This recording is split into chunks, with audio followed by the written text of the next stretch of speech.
Hoy el Instituto de Política Ambiental y Desarrollo Sustentable va a tratar una temática de una importancia enorme. Así que les doy una cálida bienvenida a todos, a nuestro instituto y a nuestra academia. En la Argentina todos sabemos que tenemos muchísimos problemas y podríamos hablar muy largo sobre ellos, pero también tenemos grandes oportunidades.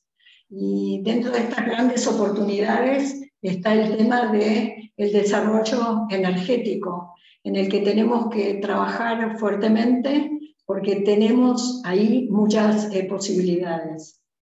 También estamos en un momento de guerra, la guerra entre Rusia y Ucrania agudiza más esta situación y este desarrollo, y también impacta en nuestro país en distintas formas, como por ejemplo en el suministro de gas.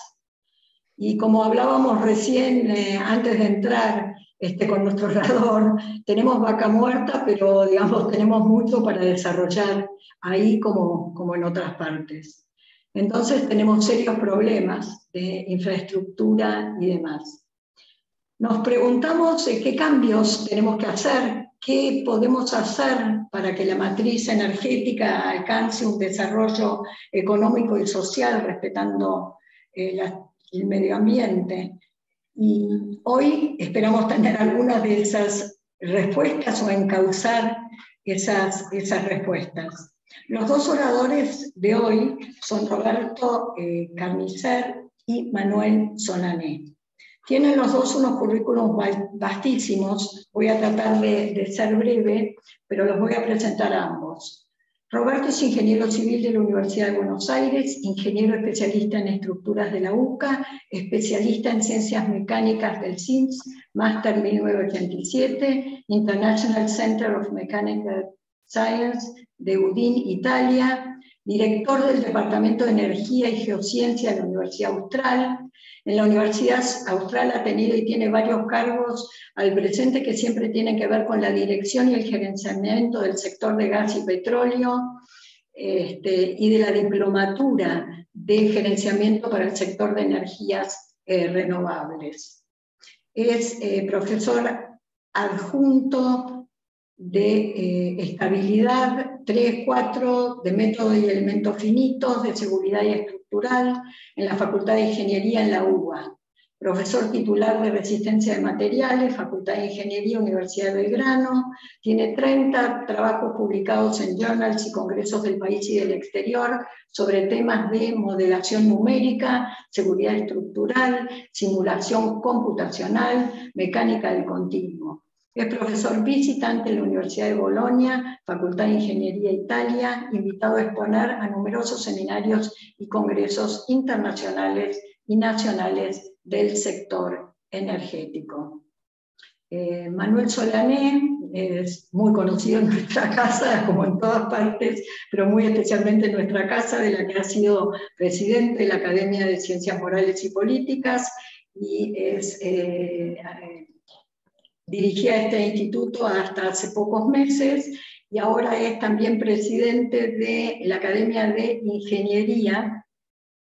Es ingeniero por la Universidad de Buenos Aires, tiene un posgrado porque fue enviado por el gobierno argentino a la CEPAL en el año 64 para hacer un curso de planificación económica en la CEPAL, en el IPES de la CEPAL, bajo la conducción de Raúl Plevich, en Chile. Ha sido secretario de Hacienda de la Nación, es consejero académico de FIEL, miembro del Consejo Académico del Instituto Tecnológico de Buenos Aires, es presidente de como dijimos, de la Academia de Ingeniería Nacional, es miembro correspondiente de la Academia de Economía del Uruguay, miembro titular de la Academia del Plata, formó parte en varias oportunidades del Consejo Directivo de ACBE, tiene varios premios como el COMEX, el Hermano Sixto y el del Rotary Club. Bueno, le voy a dar la palabra, después de estas presentaciones, a Roberto. Escuchamos. Bien, habíamos quedado que Manuel hablaba primero. Perdón. Entonces le voy a dar la palabra a Manuel, cosa que también me hace muchísimo gusto. Gracias, Marita. Aprovecho para saludar a todos. Realmente somos todos amigos acá y muy interesados, como siempre, en las cuestiones ambientales las cuestiones económicas y en el país. Hablaste, Marita, de oportunidad, y esto es una palabra que se aplica hoy al sector energía en la República Argentina. Oportunidad y desafío. Tenemos frente a nosotros la posibilidad de que los eventos que están sucediendo jueguen a favor nuestro, aunque sean eventos desgraciados desde el punto de vista humanitario. En realidad hay dos cuestiones sobre las cuales pivotea el futuro de la energía en la Argentina. Una de ellas es de carácter geopolítico, es la invasión rusa a Ucrania, que ha distorsionado y ha modificado sustancialmente el mercado de la energía en el mundo.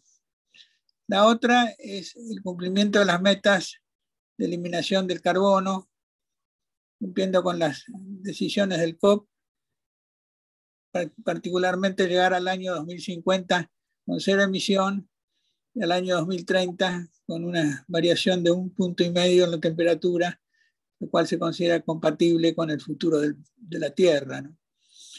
En estas dos circunstancias, la Argentina, a partir de su energía y la disponibilidad de sus recursos, tiene cosas que hacer y decir. La transición energética implica disminuir la utilización de aquellos recursos que contaminan en mayor medida, que producen más dióxido de carbono. Y estos son básicamente el carbón y los líquidos provenientes del petróleo, particularmente los pesados. El gas que se obtiene de la tierra es un hidrocarburo también, pero a diferencia de los que acabo de nombrar, su generación de carbono es absolutamente menor, con todas las ventajas que tiene en materia de costos, de su flexibilidad para producir la energía en distintos lugares y en distintos momentos del día, de la semana o del año. Por eso que el gas tiene que jugar un papel fundamental en la transición. Las energías limpias, como la energía solar y la eólica, están creciendo en el mundo.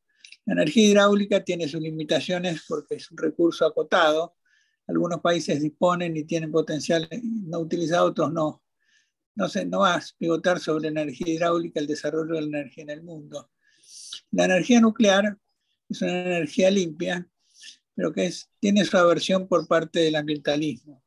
Más que nada por los accidentes que han ocurrido, la posibilidad de que vuelvan a ocurrir, y por la utilización de los desechos, los residuos que provienen de los reactores luego de que han prestado servicio durante muchos años.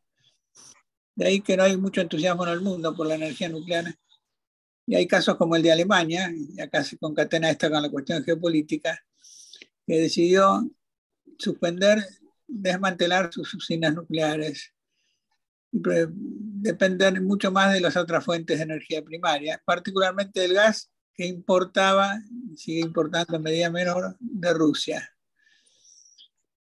Y el resto del mundo también está en una situación parecida, sobre todo aquellos países que importaban gas de la forma de gas licuado, como el caso de Chile y otros países del mundo. De manera que, concatenando estos dos aspectos, el aspecto ambiental y el aspecto geopolítico, para Argentina hay una enorme oportunidad en el proceso de transición ambiental de utilizar el gas que disponemos en abundancia. Roberto va a extenderse sobre estos temas. El Vaca Muerta es la segunda reserva del mundo de gas de esquistos, o sea, de shale gas, también de shale oil, o sea, de petróleo. Fundamentalmente interesa el gas. Y la tenemos abajo del suelo, no la hemos extraído en la medida que hubiera sido conveniente. El precio del gas pasa de $7 el millón de BTU a $35 y nosotros no estamos produciendo ese gas tan valioso y que el mundo reclama ahora a gritos para sustituir, sobre todo en los países europeos, el gas proveniente de Rusia. De manera de que, aunque tarde, es mejor desarrollarla ya mismo, sin demorar absolutamente nada, y poner este gas a disposición del mundo. Por supuesto, digo, disposición del mundo no es que se lo regalemos, es que la Argentina tiene una enorme oportunidad de vender gas a buenos precios, como son los precios que hay actualmente. Bueno, sobre estas dos cuestiones, sobre otras muchas más, va a extenderse Roberto. Yo trataré de no interrumpirte para nada, Roberto, pero a lo mejor hago alguna acotación. No, al revés, por favor. Bueno, fantástico. Bueno, gracias Manuel.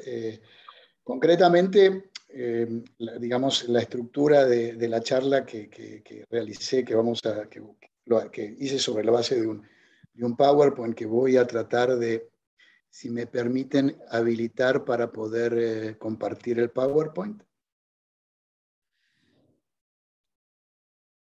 Estoy todavía inhabilitado.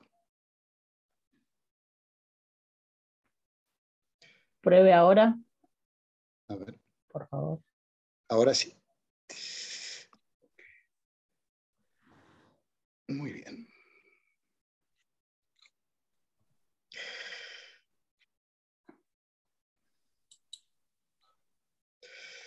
Bien, conceptualmente la charla que tengo no es una charla sobre vaca muerta.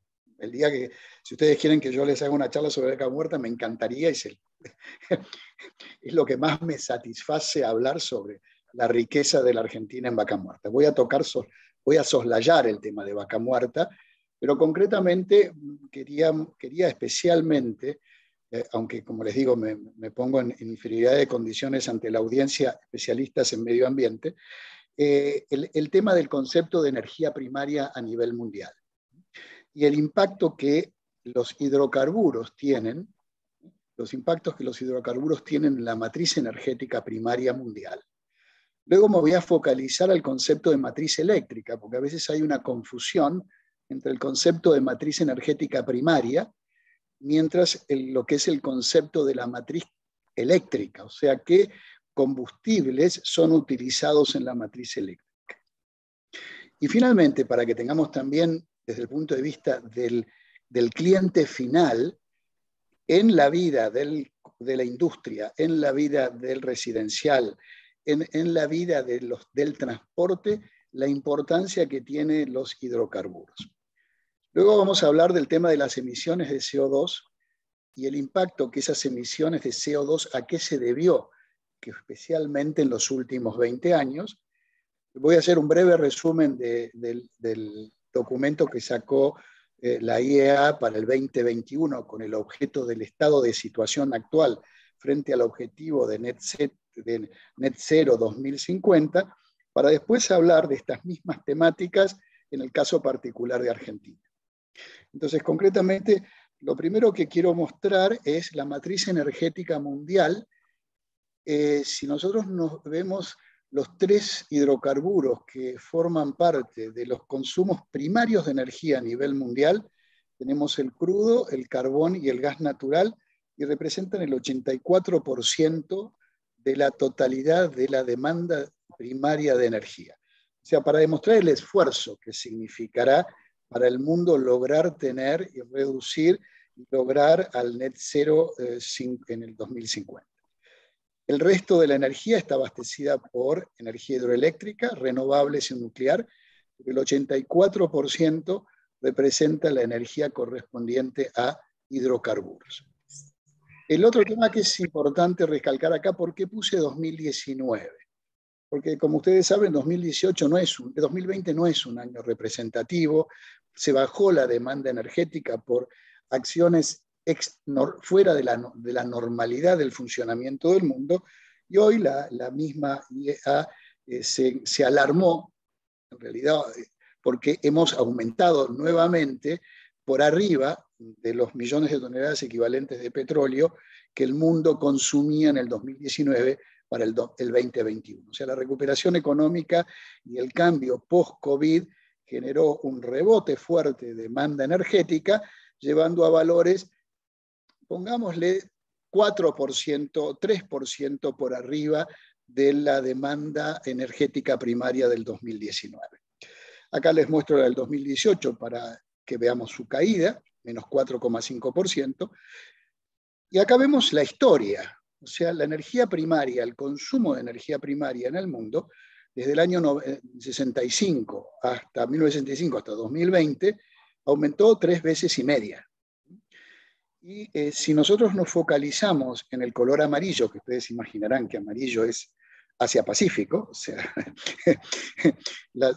lo que representa la demanda energética china, a donde además en el continente, en Asia está India, está Corea, está Vietnam, lo que esto ha representado en el aumento de demanda energética primaria del mundo, justamente el desarrollo de Asia en los últimos 20 años. Esto significa que, acá vemos la misma gráfica, pero desde el punto de vista a la izquierda, cada 10 años, a nuestra derecha, desde el punto de vista porcentual. Entonces vemos que quiénes son los productos primarios que han perdido, no en volumen, sino en participación al 2019 frente a 1970. Contrariamente a lo que uno pensaría, el carbón no. El carbón se ha mantenido casi en torno del 30%, mientras que lo que ha reducido es el combustible líquido, o sea, el petróleo, a favor del gas natural. O sea, el gas natural comienza a desarrollarse fuertemente en los últimos 30 años y mucho más fuertemente a partir del año 1990 con centrales de ciclo combinado a gas natural, generando una energía barata, una energía muy confiable, de rápida ejecución en cuanto tecnológicamente, para justamente producir finalmente energía eléctrica.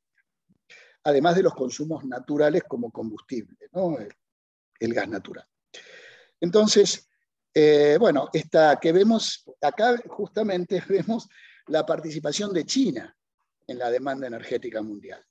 Fíjense que en el año 1970, de la totalidad de la demanda energética primaria, China solo ocupaba el 14%, o Asia-Pacífico, perdón. Asia-Pacífico hoy, involucrando, como les digo, China, Japón, Corea, Vietnam, Malasia, representa el 44% de toda la demanda energética mundial. Las demás regiones, digamos, desde el punto de vista de volumen, podríamos decir que se han mantenido estables, salvo, por supuesto, lo que es la demanda energética asociada a China o Asia-Pacífico.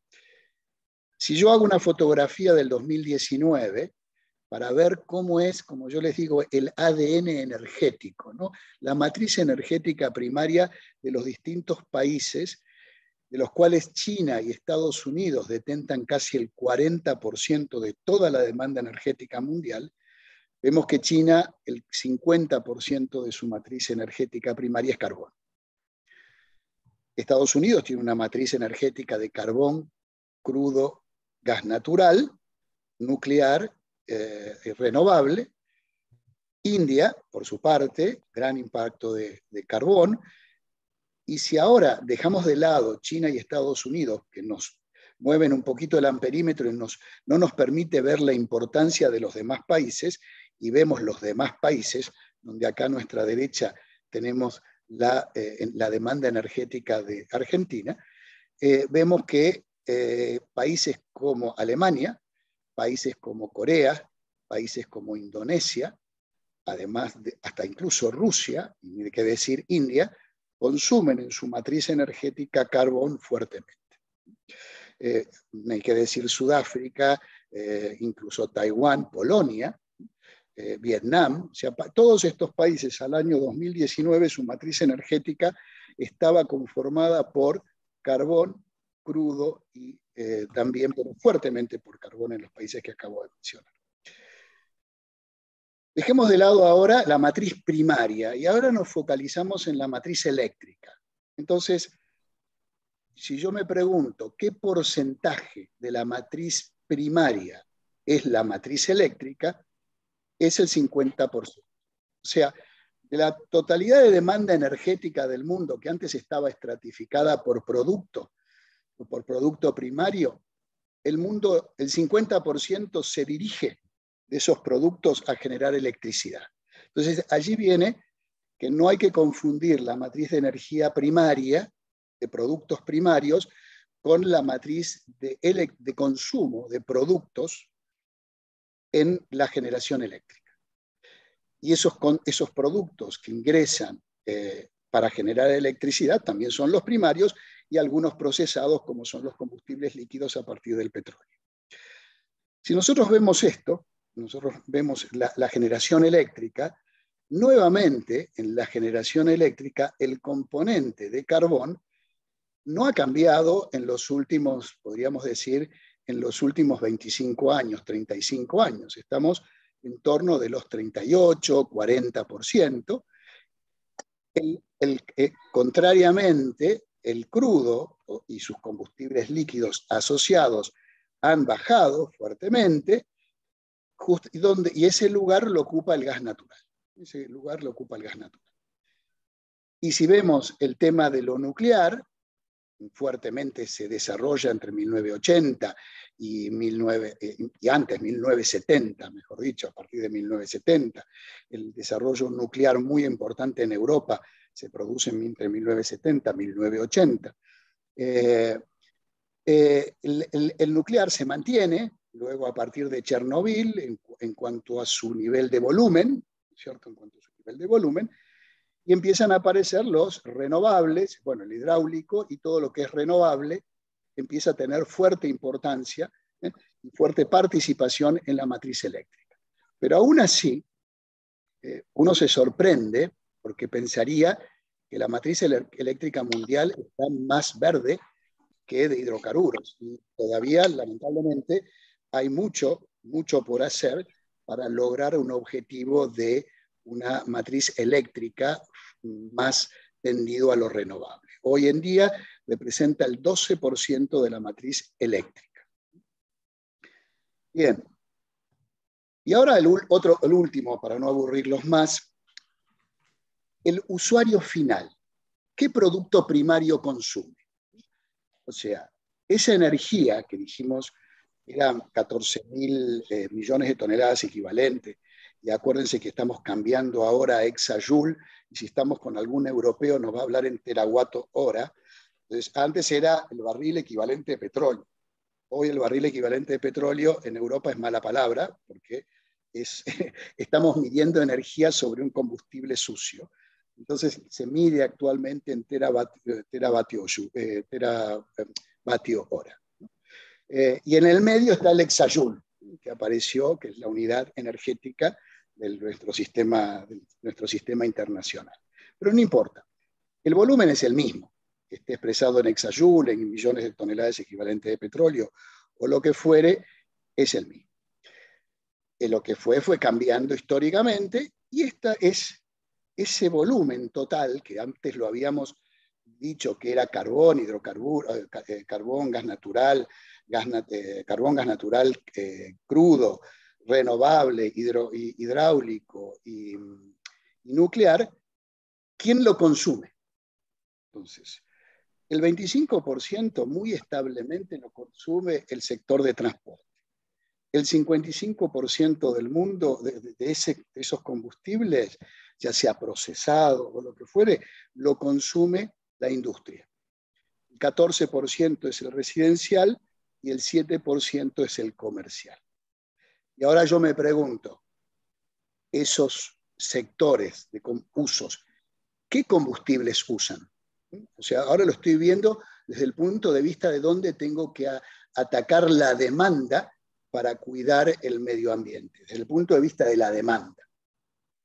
Si yo me voy al más importante, que es el consumo industrial, el carbón sigue teniendo una participación importante. El 26% del consumo energético para generar energía para la industria corresponde a renovables. El 25% responde a electricidad. Perdón, el 25% responde a combustibles líquidos, gasoil, fuel oil. El 24% a gas natural, el 16% a electricidad. Pero para generar electricidad también necesito carbón. ¿Y cuánto del 16% en ese 16% está el carbón? Y el 35%. O sea que si yo veo esto, no solamente tenemos carbón acá, sino también tenemos carbón para poder darle electricidad para que la industria lo consuma. Este es el caso particular de la industria, o sea que evidentemente el carbón todavía tiene una importancia, es de gran importancia para el desarrollo industrial. Si vemos el caso del combustible, el transporte, jet fuel para aviones, el búnker para el transporte marítimo, el combustible de nuestras naftas para el transporte vehicular, o el gasoil para el transporte pesado, vemos que evidentemente es combustible líquido. Acá es crudo, no hay el 95%, por eso se considera de importancia, digamos, hacer que la movilidad se traslade a eléctrico. ¿Por qué? Porque tenemos un impacto de combustibles a través de líquidos que casi, digamos, el 95% consumen combustibles líquidos. Y finalmente, lo que es residencial, en residencial vemos que el carbón también, residencial, vemos que el carbón tiene una importancia del 12% de toda la energía que consumen los residenciales, pero también tenemos la electricidad, que es el 36%, y de ese 36%, su 35% también es carbón. Entonces, el objetivo de esta primera parte de la presentación es, esta es la realidad. Esta es la realidad del mundo que tenemos hoy y que además no ha habido cambios extremadamente drásticos en los consumos energéticos, donde los hidrocarburos, a pesar de su impacto ambiental, han sido realmente los desarrolladores de la energía y directamente los desarrollos del crecimiento económico de los países. De allí es que hoy en día el problema, los problemas de los países emergentes frente a los países ya desarrollados, especialmente los países europeos, que también basaron su crecimiento económico sobre la base del carbón, hace 150 años desde la base del carbón, eso es lo que hace ruido en el concepto de cómo lograr que los países que están en desarrollo, en vías de desarrollo, con situaciones en crecimiento, puedan lograr una mejor, digamos, su crecimiento económico ante condiciones de energéticos más caros, como los que se estaría capacitado de pagar una región como Europa o una región como Estados Unidos. Veamos ahora un poquito el tema de las emisiones, o sea, ¿qué hizo la energía o qué impacto tuvo la energía en la total de las emisiones? En general, las 3/4 partes de todas las emisiones que toda la industria y todas las actividades del ser humano desarrollan, las 3/4 partes es esto azul, que es culpa nuestra. O sea, culpa si me pongo la figura del el productor de energía. Todo esto es energía, esto es agricultura, estos son procesos industriales, es pérdidas, desperdicios, el tema del mal uso de la forestación y del mal uso de los bosques, ¿no es cierto? Y las emisiones fugitivas. Y ahora yo veo de los 40 o 50 gigatoneladas de CO2, ¿cuánto corresponde a energía? Y corresponde a energía 35 gigatoneladas de CO2 por año. Y ahora quiero ver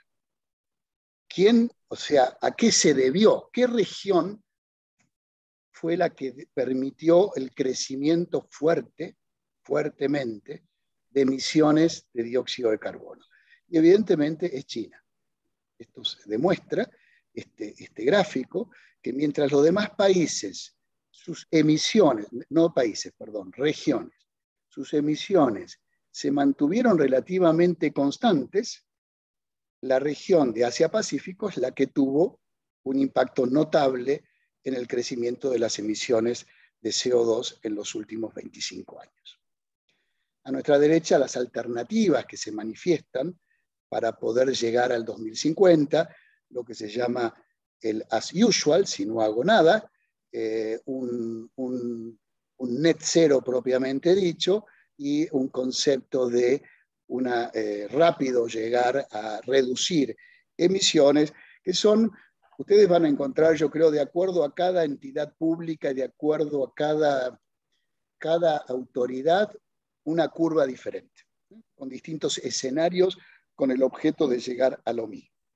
Lo importante es que a dónde se quiere llegar y segundo, qué recursos disponibles tenemos para lograr el objetivo. ¿Qué pasó? O sea, ese crecimiento de CO2 se debió, como vemos, a este crecimiento de consumo energético primario. Si yo veo el PBI de China, en 1991 era 1 trillón de euros y hoy es 15 trillones de euros. O sea, en 22 años, en 20 años, logró crecer, ¿no es cierto?, su PBI 15 veces. Ya tomamos India, más retrasada, pero con una potencialidad de un 30% respecto a lo que es China, pasó de 0,4 a 1,9, o sea que aproximadamente casi 5 veces el crecimiento de PBI. Pero no olvidemos que está Corea, está Vietnam, está Malasia, y luego vienen las regiones en crecimiento del resto del mundo. O sea, ¿qué va a pasar cuando África o América Latina quiera ponerse, ¿cierto?, a nivel de lo que está sucediendo en Asia hoy en día? Entonces, este es el desafío que el mundo nos plantea, que tenemos que reducir pobreza, mejorar condiciones de vida, aumentar el consumo energético cuidando la eficiencia energética, pero que hoy disponemos de recursos que evidentemente contaminan y nos preocupan con respecto al mantenimiento del calentamiento global. O sea, es una realidad. Esto es una realidad que uno hoy en día dispone. ¿Qué manifestó la IEA en su último documento del 2021, posterior a la COP26? Y dijo lo siguiente, y se sorprendió: no me puedo sorprender que yo haya tenido mayor consumo energético en el 2021 que en el 2020. Era obvio que iba a ser, pero además creció, lo cual también era bastante lógico que creciera la recuperación económica post un periodo que duró, podríamos decir, año y medio, y que hoy ha cambiado, como dijo Manuel, independientemente de la situación geopolítica producida por la guerra entre Ucrania y Rusia, ha modificado los precios relativos del mundo de los combustibles. No cabe duda que esto ha cambiado, contrariamente a la tendencia que veníamos teniendo hasta el 2019, con una tendencia en baja de todos los combustibles, ya sea gas natural, carbón, lo cual generó un gran incentivo, ¿no es cierto?, para los renovables de ponerse a tono, de generar energía eléctrica más barata, y ahí aparece China como principal productor de paneles solares, de aerogeneradores, y siendo un país que además el 50% de su matriz energética es carbón. El problema que se suscitó en los países en desarrollo, que todavía necesitaron más energías baratas para poder superar los problemas económicos del COVID. Y evidentemente ya la IEA plantea, si nosotros estamos en 2 billones de personas estimadas para 2050. O sea, ¿cómo va a crecer la población en el mundo para lograr, y que eso significa mayor consumo energético y, por supuesto, lograr un mayor nivel de vida, reducir pobreza, etc. O sea, la conclusión que sacó la IEA en el 2021 es que se está atrasado respecto de las metas planteadas. Y concretamente se plantea 2 metas. La primera es, la meta es lo que los gobiernos dijeron que iban a hacer para el 2030. La segunda meta es, dijo la IEA, no es suficiente, necesitamos hacer más cosas, que es lo que llama el STEPS, pero ninguno de los dos alcanza el objetivo del net cero al 2050.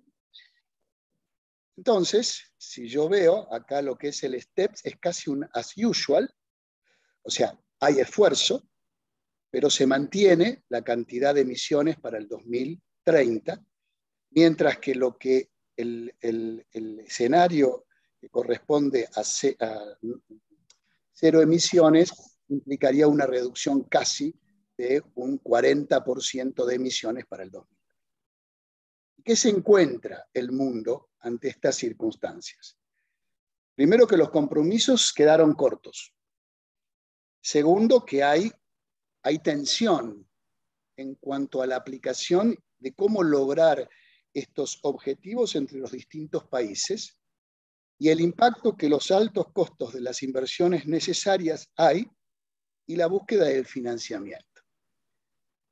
La IEA plantea que el mundo va a necesitar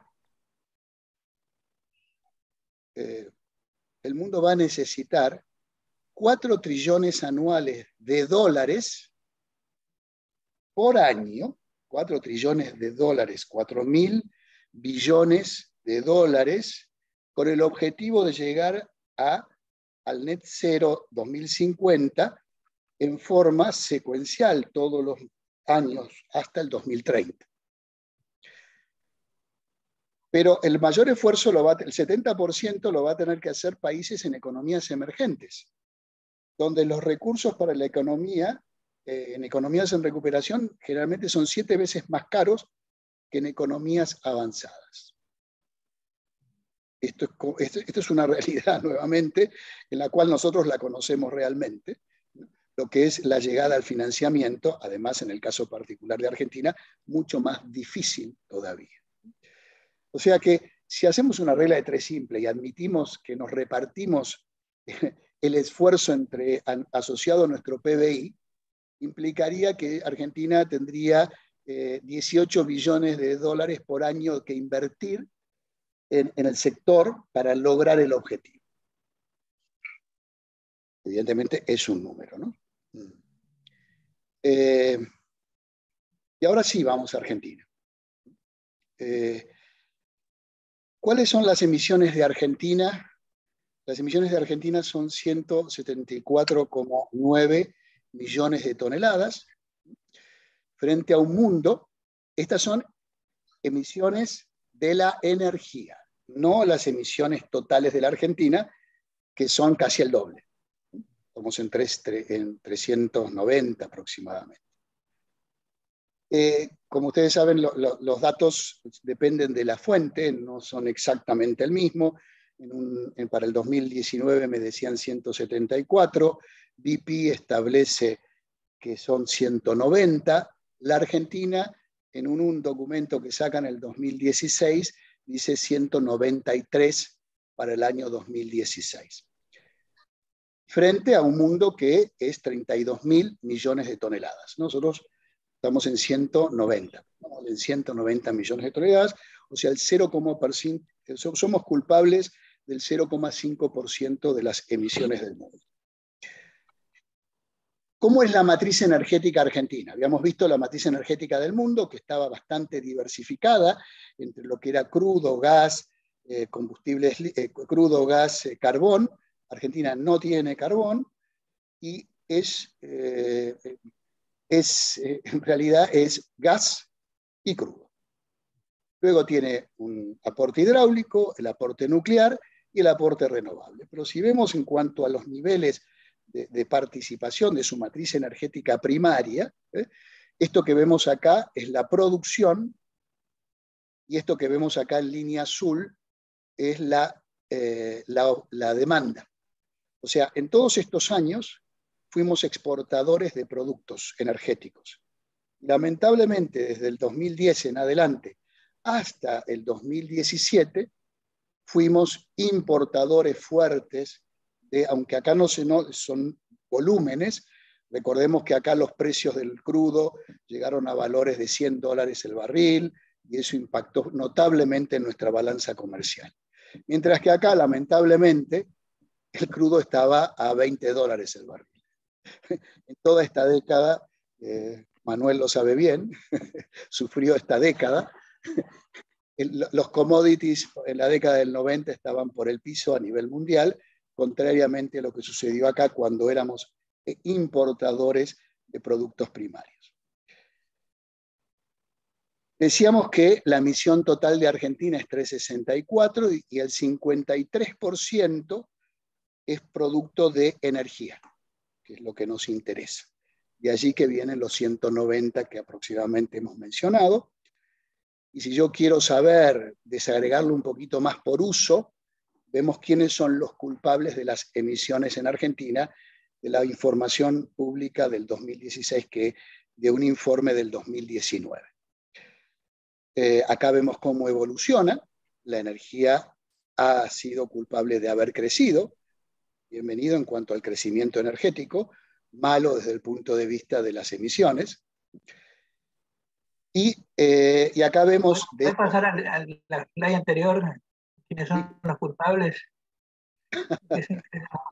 Los culpables son muchos, entre los cuales está la energía. Acá la energía está diversificada, es generación eléctrica, es energía, transporte, es energía, combustibles industriales, es energía. Después tenemos ganadería, que no corresponde al otro equipo. Cambio de uso del suelo es otro equipo, agricultura es otro equipo, proceso industrial es más culpa mía. ¿Okay? Entonces, acá está más por uso, ¿no es cierto?, que por, digamos, que por energía. Tal, si sumamos ganadería con cambio de uso del suelo, exacto. con agricultura. Bueno, en energía somos el 50%. La culpa somos los 190 de los 360. Los 190 somos culpables los energéticos.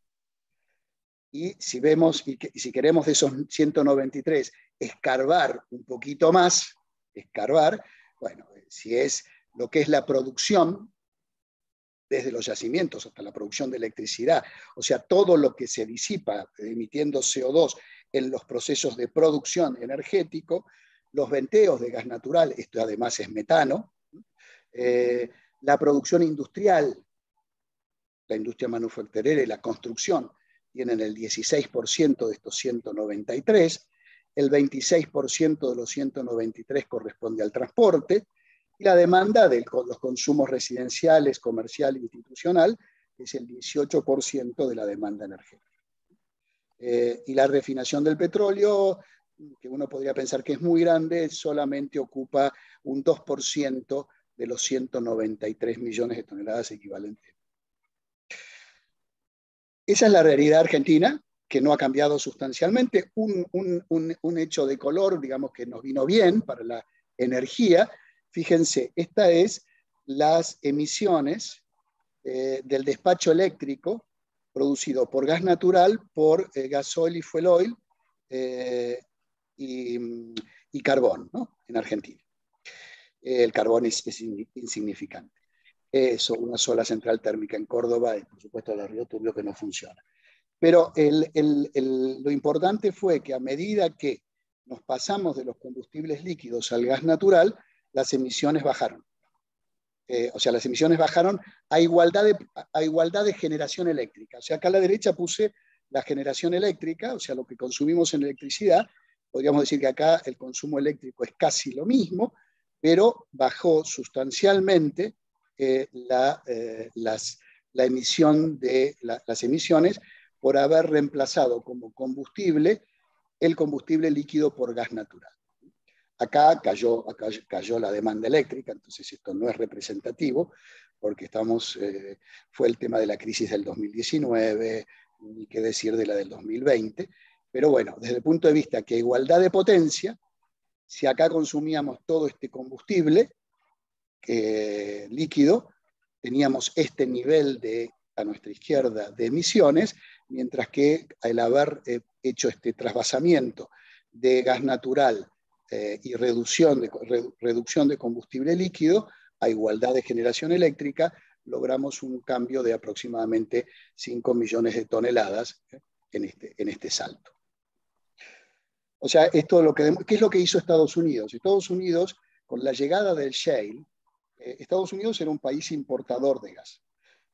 Y como no tenía gas y tenían carbón, un porcentaje importante de sus centrales térmicas eran consumidas a carbón.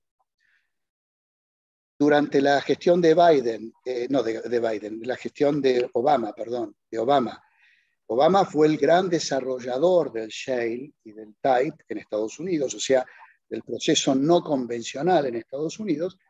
Eso generó que Estados Unidos creciera su producción, tanto creció su producción, que hoy es el tercer exportador de gas natural por barco del mundo. O sea, está después de Qatar y de Australia, está Estados Unidos. Cuando hace 6 años o 8 años importaba gas.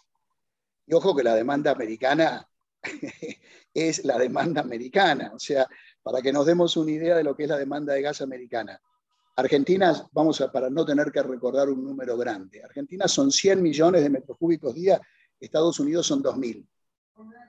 Importaba 400. Hoy exporta 300. O sea, 3 veces la producción argentina es lo que exporta Estados Unidos al mundo. ¿Se imaginan lo que es la balanza comercial para Estados Unidos hoy con un gas que le pagan 30 o 15, desde 15 a 30 dólares por millón de BTU, ¿no? Dependiendo del momento y la oportunidad? O sea, eso es balanza comercial totalmente positivo. Y el otro país que hay que mirar como referencia desde el punto de vista energético es Australia. Australia logró país con el mismo recurso y todavía menos recursos que los nuestros desde el punto de vista de no convencional, es el segundo y casi el primero, ganó a Qatar en la exportación de GNL del mundo. Y exporta nuevamente 3 veces y media la producción argentina de gas. Yo eso es lo que quisiera para Argentina. Bien. A ver. Voy a hacer un paréntesis.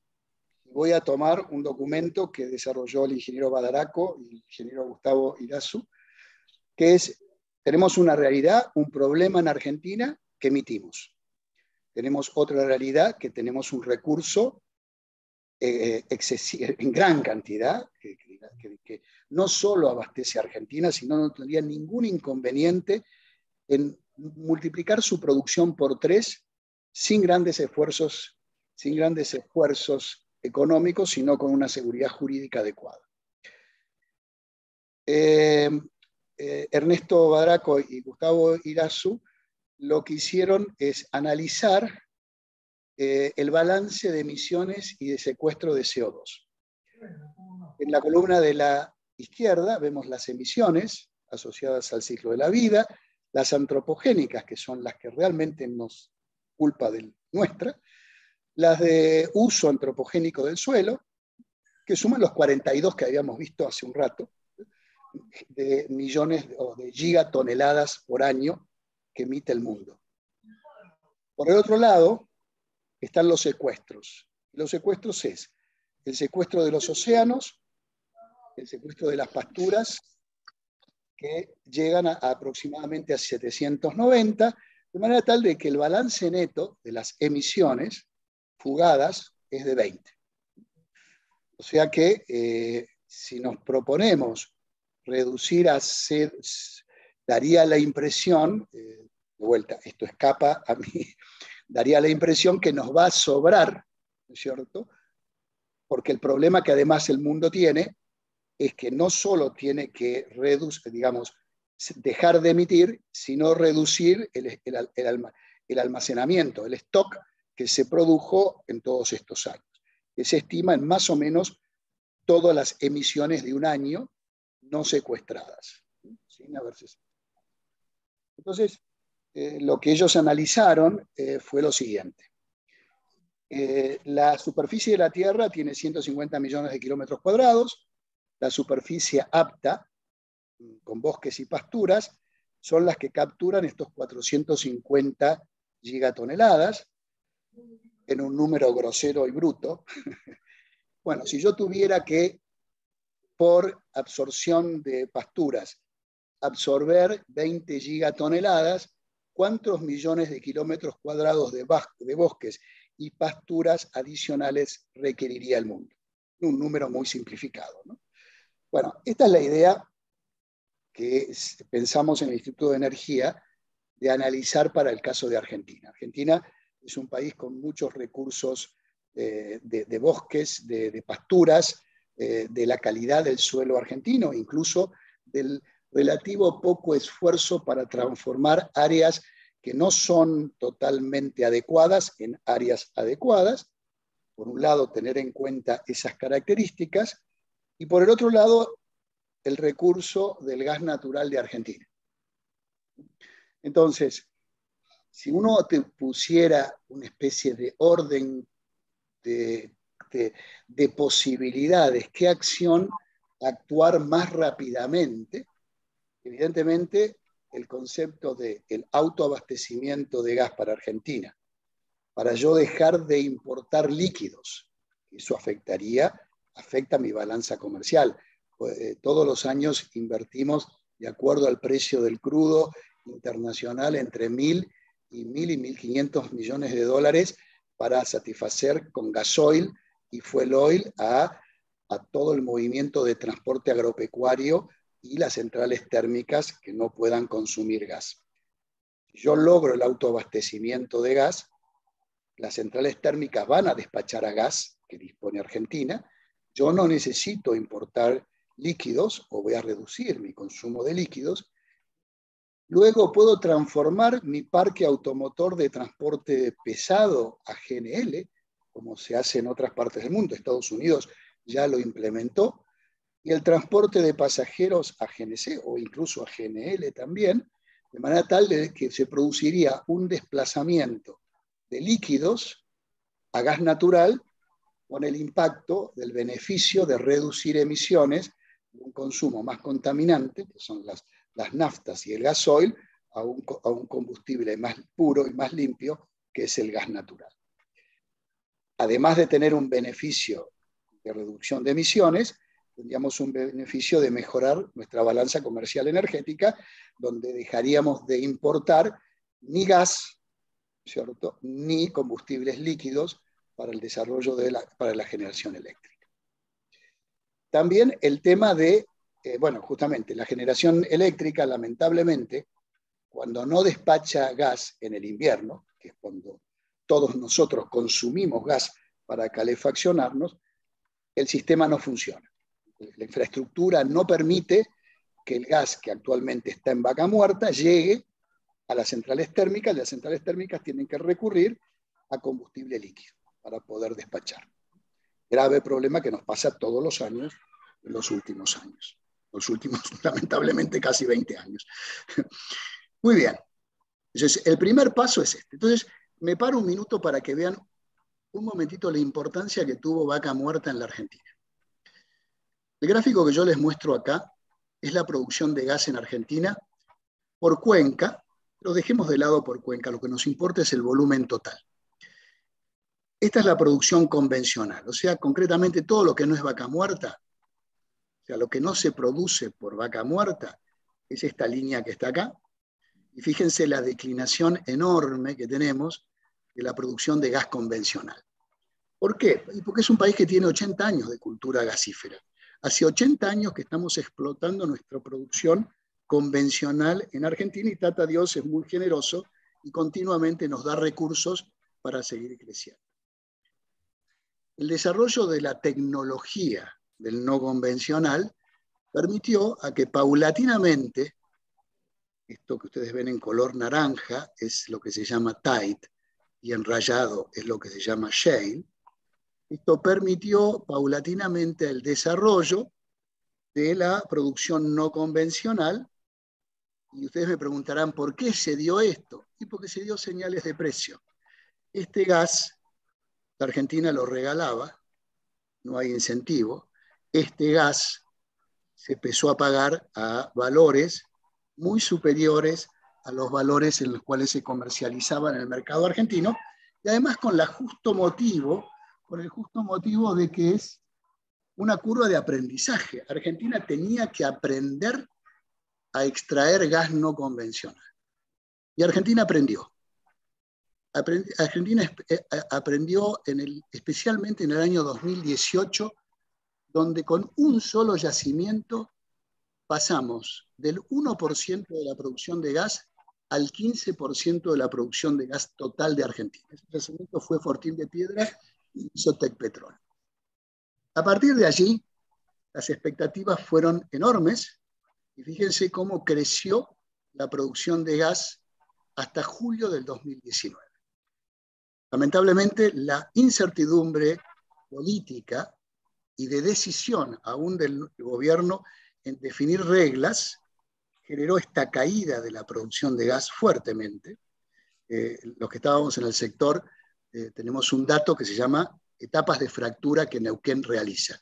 Eso a mí me da el termómetro de la fiebre que voy a tener dentro de 4 meses, si voy a tener gas y no voy a tener gas.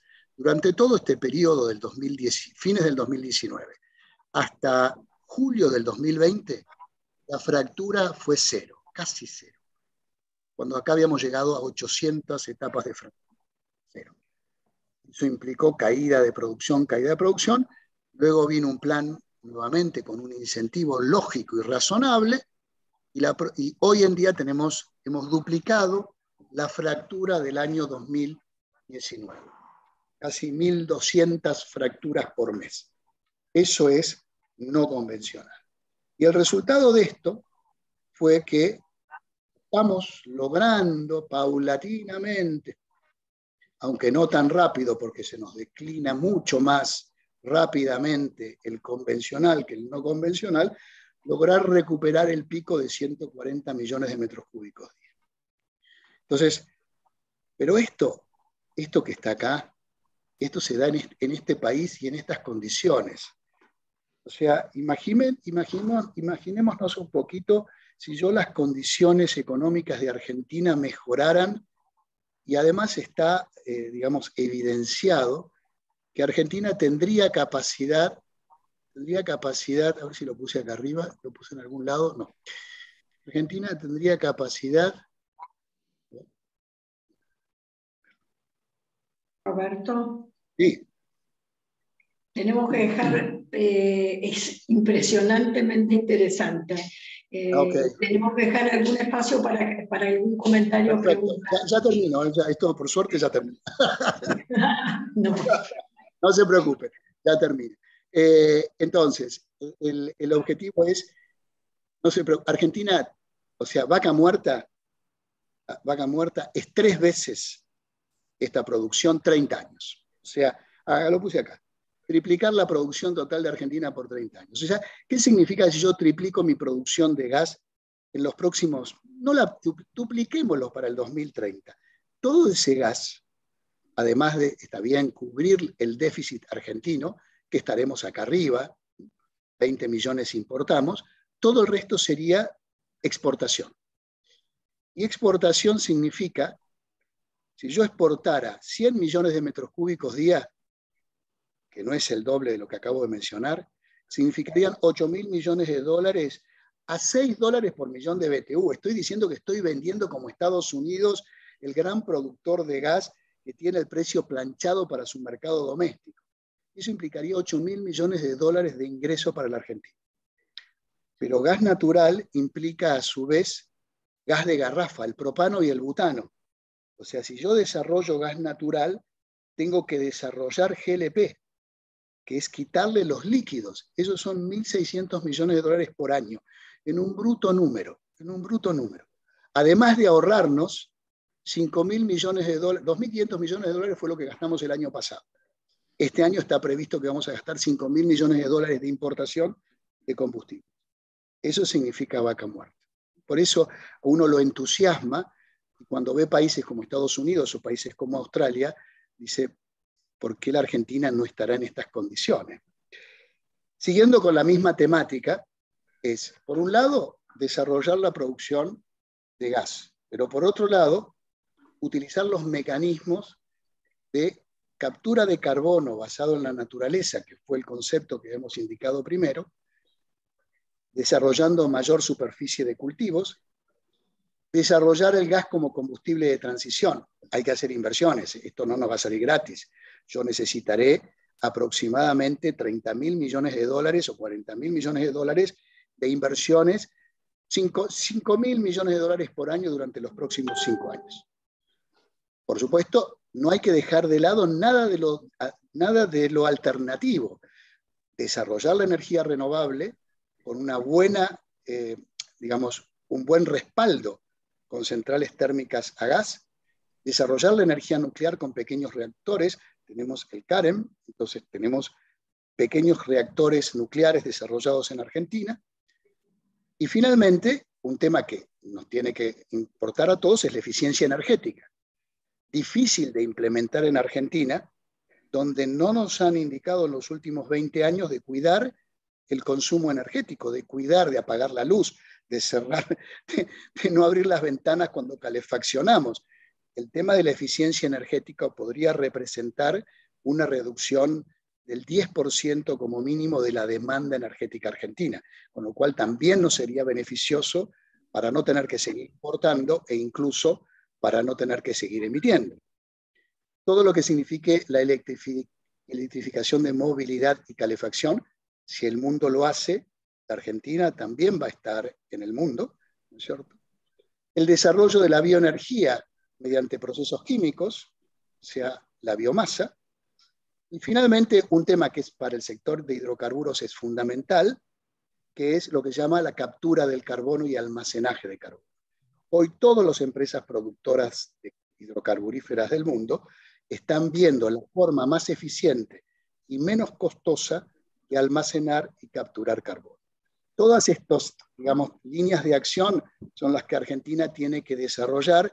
Creemos que las más importantes fueron, o las más posibles ante las actuales circunstancias son las primeras, que habitualmente redundan en mejorar balanza comercial, y eso nos va a dar recursos para mejorar otras alternativas, pero no dejar de soslayar ninguna de los comentarios que hemos dicho, ¿no? O sea, la electrificación en su debido momento y en la debida oportunidad de acuerdo a las características de Argentina, y el tema de la captura de carbono para poder ser un país hidrocarburífero con responsabilidad por la captura y almacenaje de carbono.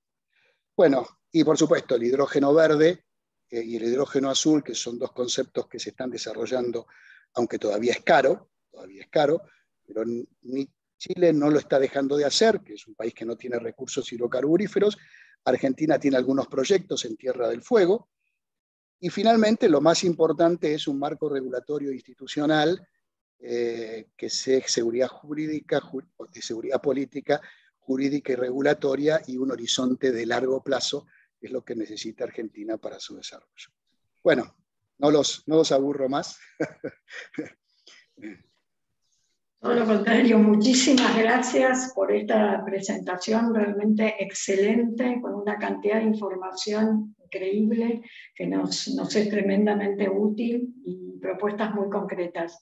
Abrimos a la mesa, si alguien quiere hacer una pregunta, y veo que José Luis Inglese tiene la mano levantada. ¿O la dejó así? No sé. Nicolás Gallo. Estás muteado, Nicolás. Excelente, Roberto, estupendo. Una riqueza informativa y conceptual de primera. Te felicito. Pero que una pregunta que anda dando vueltas siempre. Vaca Muerta, gran potencial de producción, sobre todo de gas. Y ahora crudo también.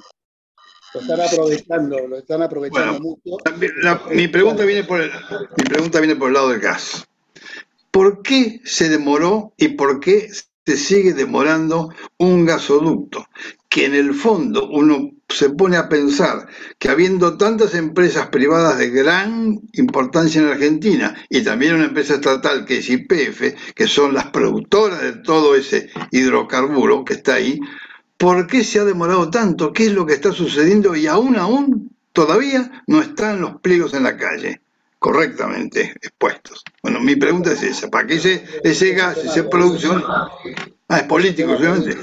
Y sí, porque en rigor la licitación se había sido convocada en el mes de julio del 2019. Y todos los oferentes habían presentado oferta, pero en octubre del 2019, y creo que con razón, el gobierno saliente dijo: no podemos en un momento de gobierno entrante poder desarrollar, asegurar, o sea, lo tiene que tomar este gasoducto, lo tiene que tomar el nuevo gobierno. el nuevo gobierno no le dio la trascendencia que tiene, decidió utilizar, de acuerdo a lo que dicen, el impuesto a la riqueza para subvencionar el desarrollo del gasoducto a través de IASA. Es un tema político. No, bien. Pero ¿por qué los privados no lo subsidiaron o no lo financiaron? Porque no tenés seguridad de tarifa. ¿Quién te asegura el precio de la tarifa? O sea, vos la tarifa de transporte, o sea, y luego el tema es la figura. Ese gasoducto, ¿es un gasoducto privado o es un gasoducto bajo el mismo concepto de licencia o concesión que es el que actualmente existe en Transportadora de Gas del Norte y Transportadora de Gas del Sur? Entonces, es un tema muy importante, porque fíjate que las tarifas las regula el Energas mediante lo que son las revisiones tarifarias. Entonces, la revisión tarifaria establece el concepto de tarifa justa y razonable y acá el objetivo estaba por hacerse bajo ese esquema, ¿no?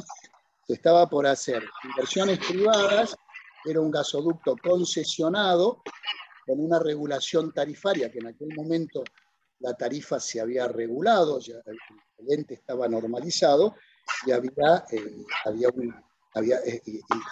ese iba a tener tarifas asociadas a la inversión realizada. Hoy en día esto se va a hacer como el GNA. No se sabe qué tarifa hay.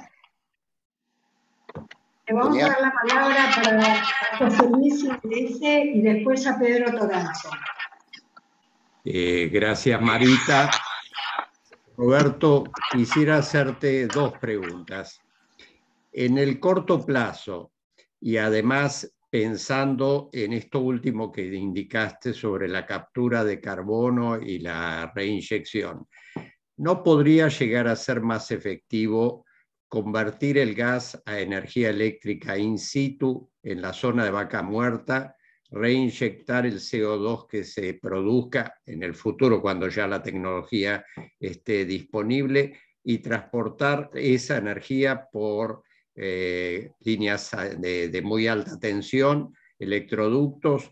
Esa era la primera pregunta. La segunda pregunta o comentario es relacionado con los números que dijiste sobre los potenciales de ingresos y egresos por la explotación de Vaca Muerta.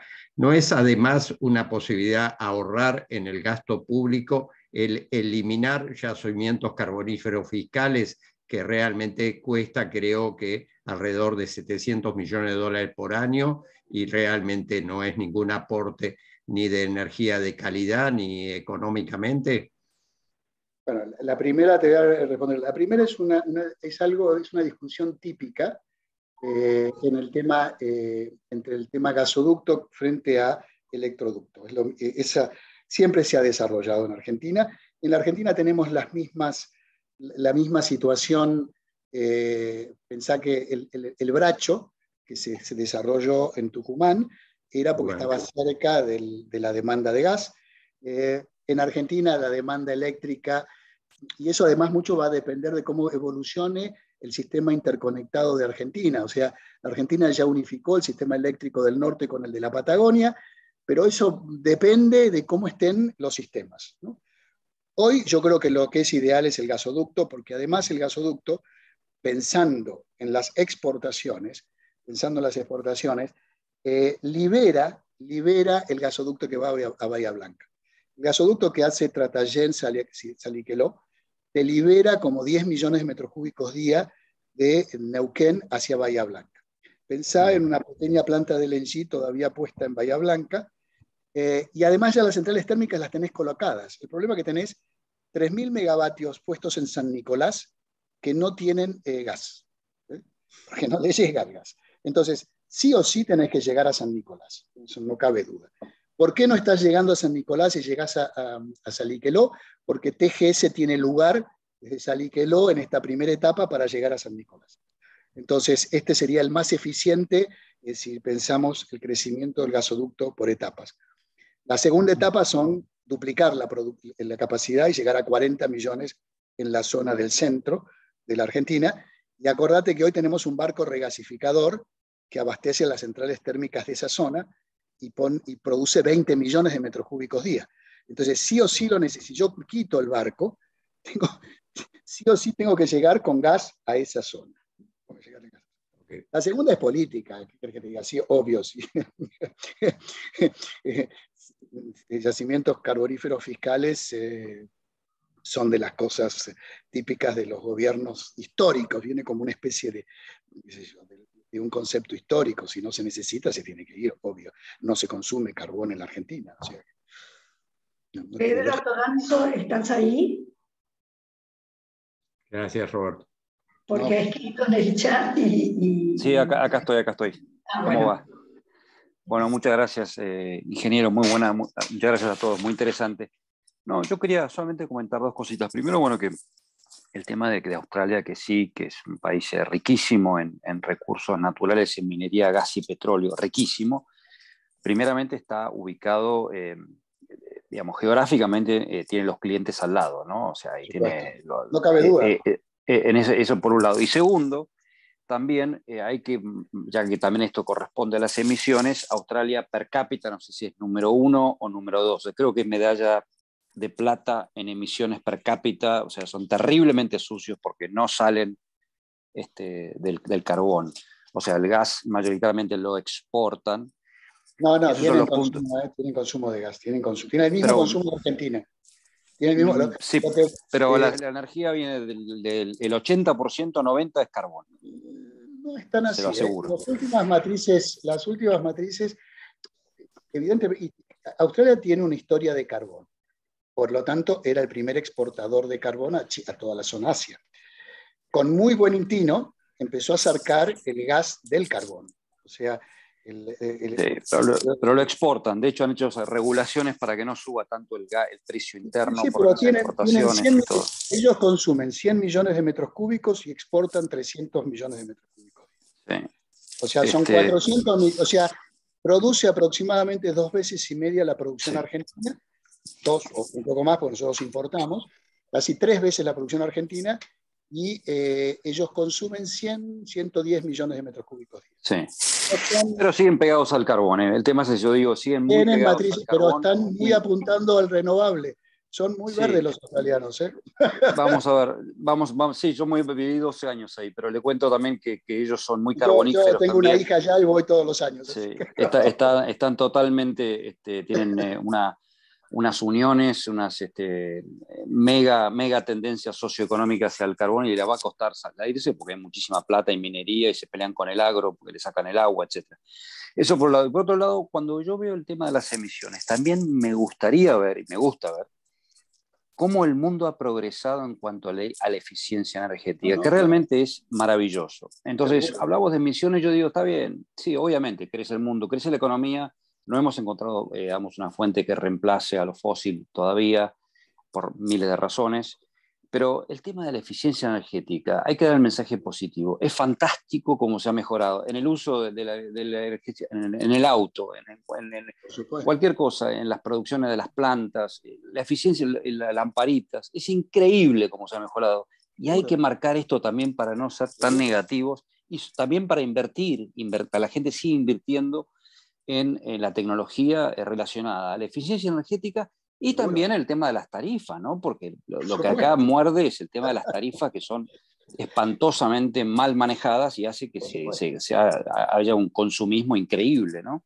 Eso es lo que a mí me preocupa desde el punto de vista de la eficiencia energética, que ni siquiera podríamos llamarlo ineficiencia energética, sino cuidado energético.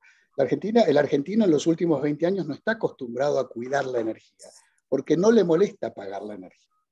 Entonces, eso es tanto eléctrica como de gas, ¿cierto? Entonces, eso es y nos generó una cultura que no es la misma cultura de cuando éramos chicos. O sea, nosotros históricamente apagabas la luz, apagabas todo antes de irte de una casa. Ese es un concepto. Ingeniero, yo en invierno abría las ventanas por el calor que hacía en las casas. O sea, y yo como viví en Australia cuidábamos el peso por cada cosa que enchufabas, a pesar de que son número 1 o número 2 del mundo en emisiones per cápita, le vuelvo a repetir. Sí, seguro. Lo que pasa es que son poquitos, son 20 millones. 20 Pero millones son de muy personas. relacionados al carbón y tienen Por supuesto, el tema tienen de los historia de autos, carbón, excesivo uso del pero auto, etcétera, etcétera. Lo que yo he visto culturalmente, nosotros estuvimos con Oscar Viñart en el año, hace 6 años, justamente por el desarrollo del no convencional. Íbamos, digamos, como uno de los pocos países que había desarrollado el no convencional. Imaginás que en el 2016 estábamos en plenos pañales todavía. Y no sabes, nos tiraban con tomates.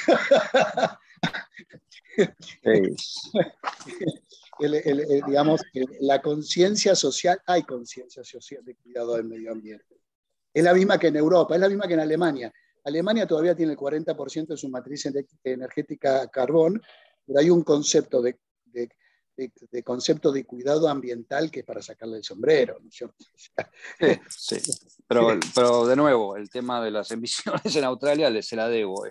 No, sí, seguro, pero yo creo que deuda. van a reducir, porque por algo han dicho que están haciendo todo lo que están haciendo. El tema del hidrógeno mismo, están muy fuertemente apuntando al hidrógeno. Ojalá desde el punto de vista de producción de gas Argentina tuviera esa posibilidad, porque nosotros la tenemos y con menos esfuerzo nos saldría mucho más barato. Mucho más barato. Bueno, ojalá, así es. Muchas gracias a los dos. Manuel, ¿querés hacer un cierre? Bueno, con mucho gusto.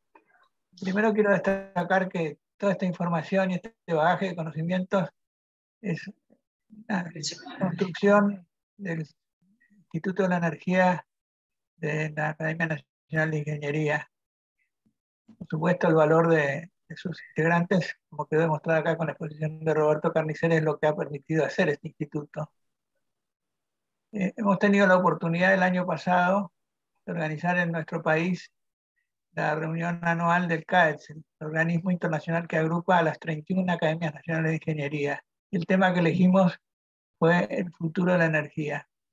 Esto nos llevó a afilar nuestros conocimientos para recoger el de otros.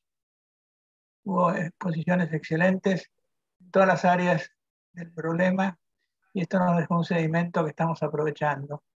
Así que nos hemos sentido muy halagados de que nos hayas invitado, Marita, y de poder traer a esta otra academia, a la cual también pertenezco, esta exposición que me parece que es muy completa.